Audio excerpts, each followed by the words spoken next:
After leaving these fairgrounds, Trump told us that the size of the crowd and its enthusiasm convinced him he could win Ohio. And we did meet some former Democrats who now happily call themselves Trump supporters. But Tony, the climb here in Mahoning County is still very steep. President Obama carried this county twice with more than 62% of the vote. Major, earlier you spoke to Donald Trump on the phone. What did he say? He said he was overwhelmed by the crowd size here. He said he's looked at internal polling numbers that show him within the margin of error in Ohio. He said, look, that crowd tells me I'm way above that. We're going to win Ohio. Trump is a huge believer, Tony, in what crowds tell him about the campaign.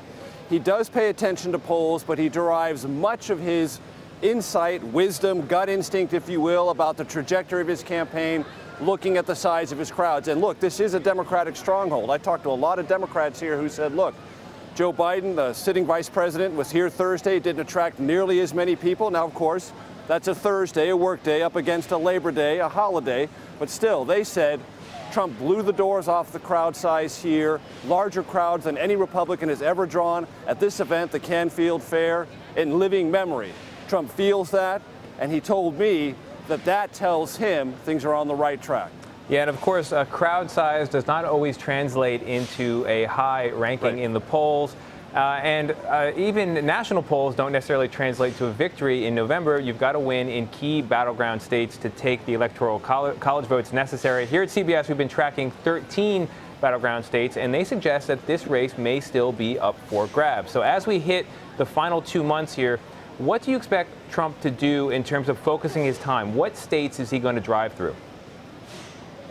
Well, it's interesting you mentioned that, Tony, in our battleground survey showing Trump essentially within the margin of error across 13 battleground states. There are some variations, some places better, some places worse.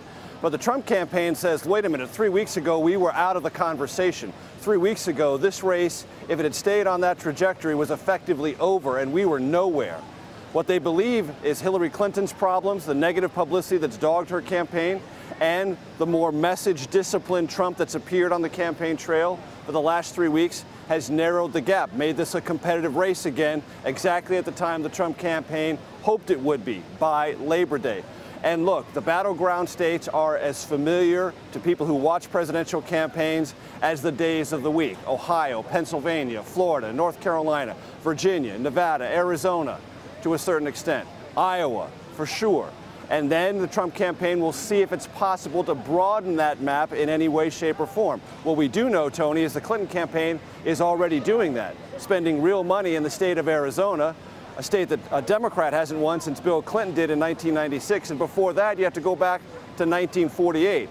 So the polls have tightened, but Hillary Clinton is spending her resources to expand the map. And Trump is still sticking basically on the John McCain, Mitt Romney map of 2008 and 2012. Now, Major, I see you are at a fair, and it is Labor Day. Fried Oreos, pickles. Have you had any chance at all to enjoy yourself today? Well, let's go through these one at a time. Here's a corn dog. One. Oh, yeah, that looks good. Not bad. Lemonade. Wash it down. The Italian sausage. All sorts of stuff on it. We got to go. That's good. One more, washing it down.